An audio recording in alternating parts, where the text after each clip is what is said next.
ना लोड। हाँ अच्छा हाँ हाँ हम्म, हम्म, हम्म।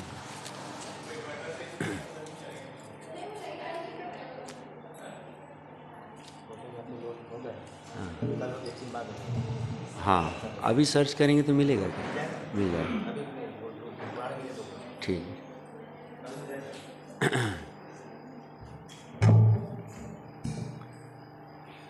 सावधान।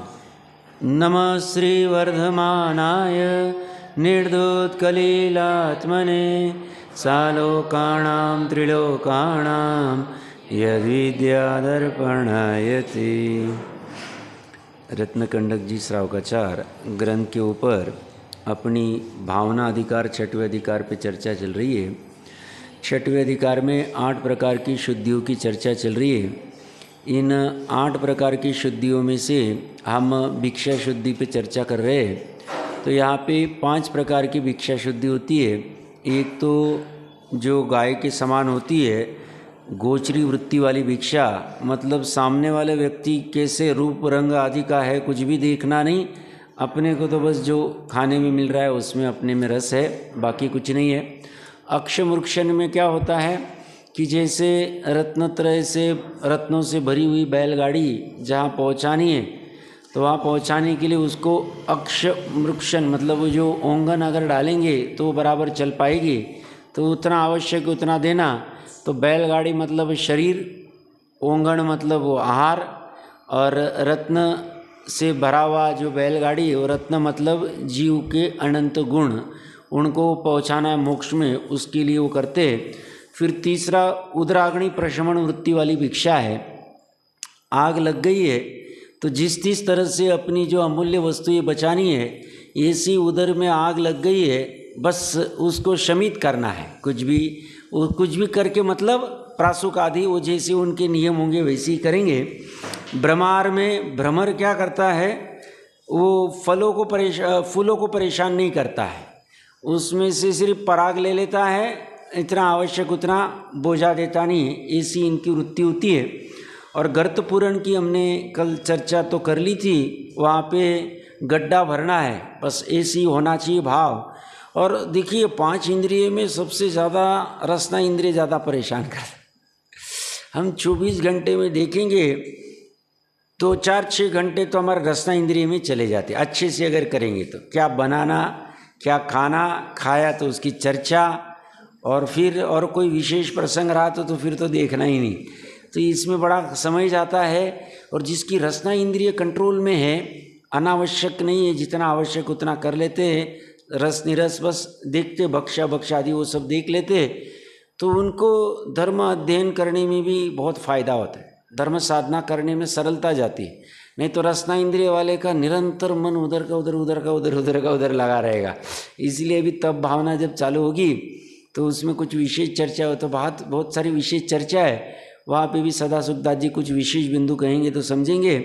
तो गर्तपूरण 328 नंबर पेज के ऊपर गर्तपूरण जो भिक्षावृत्ति है, तीसरा पैराग्राफ, वो हमने पढ़ लिया था, चौथा भी पढ़ लिया था, एक बार ऐसे ही देख लेते हैं।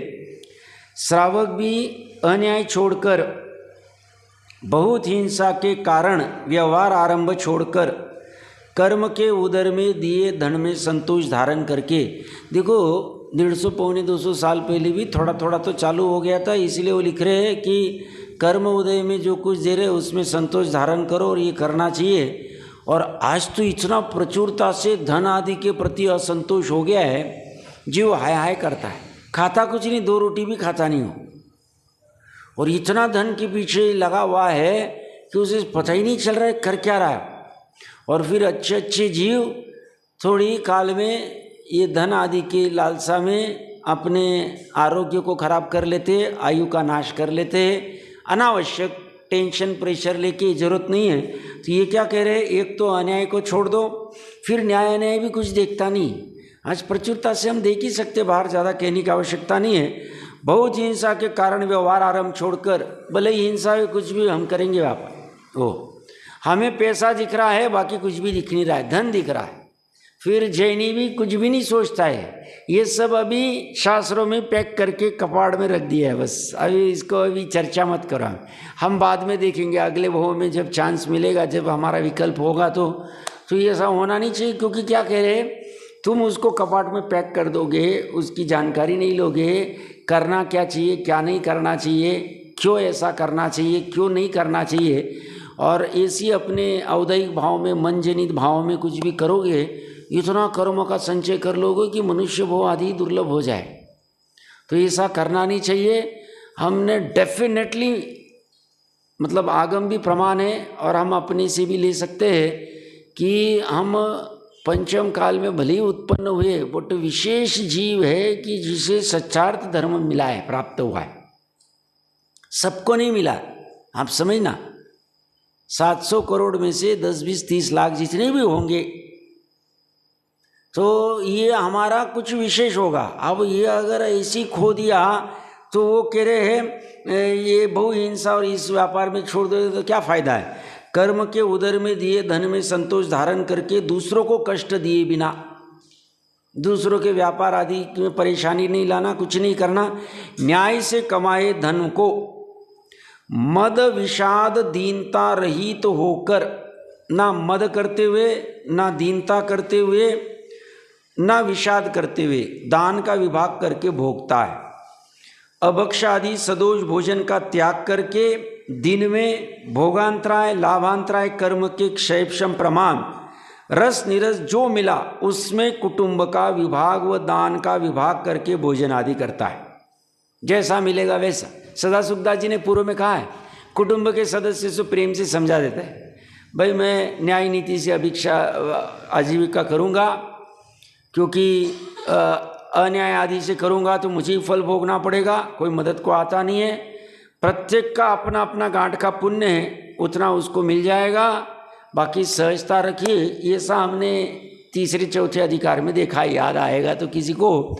तो इसीलिए ये भी जितना लाभांतराय कर्म आदि का क्षेपक्षम होगा, 328 नंबर पेज पे चौथा पैराग्राफ चौथी लाइन, भोगांतराय 328 पे, भोगांतराय लाभांतराय कर्म के क्षेपक्षम प्रमाण रस निरस जो मिला उसमें कुटुंब का विभाग व दान का विभाग करके भोजन आदि करता है। गृहस्थ के लालसा रहित गृद्धता रहित ही भोजन की शुद्धता है। लालसा नहीं करना, गृद्धता नहीं करना, और इसी में अच्छा है। अभी प्रतिष्ठापन शुद्धि, ये 6वीं वाली शुद्धि है। प्रतिष्ठापन मतलब मल आदि नख आदि जो भी त्याग करते, मुनिराज इसका बहुत विवेक रखते। देखिए क्या कह रहे, संयमी पुरुष अपने शरीर के नख, केश, कफ, नाक का मैल, मूत्र, मल आदि को देश काल जानकर, कौन से देश में कहाँ काल है क्या है वो सब जानकर, विरोध रहित, किसी को विरोध नहीं होना चाहिए, जहाँ जीवों को बाधा नहीं हो, चींटी आदि या कोई भी एक इंद्रिय आदि दूसरों के परिणाम मलिन न हो, उसको देखकर दूसरों को जुगुप्सा या ग्लानि न आवे, ऐसे क्षेत्र में शेपते हैं उनके प्रतिष्ठापन। कितना विवेक होता है, हमने पूर्व में चर्चा की है। और जंगल में तो कोई उनको बाधा ही नहीं, फिर भी वो ध्यान तो रखते ही कि जहाँ अपना मल आदि का त्याग करेंगे, श्लेष्म आदि का, तो कहीं जीव चींटी या कुछ है नहीं। ऐसा नहीं कि कहीं पे ऐसा किया और डाल दिया और कुछ कर दिया, कभी नहीं करेंगे, कभी नहीं। हर चीज़ करने के पहले शोधना, ये उनकी प्रवृत्ति। नहीं करे तो मुनिपना चला जाए, इतना गजब का है। तो हमने तभी चर्चा भी की थी, नख केश आदि, ये मल मूत्र आदि, अब बड़ी बड़ी सिटीज़ में अगर नहीं व्यवस्था रहे तो इसमें फिर आसपास वाले को ग्लानि आती है, फिर बहुत सारे झगड़े होते हैं, फिर बहुत विडम्बना होती, तो ये कठिन होता जाता है फिर उसमें। इसलिए एकांत स्थान में रहते, वहाँ कई प्रतिष्ठापन आदि की कोई चिंता ही नहीं रहती है।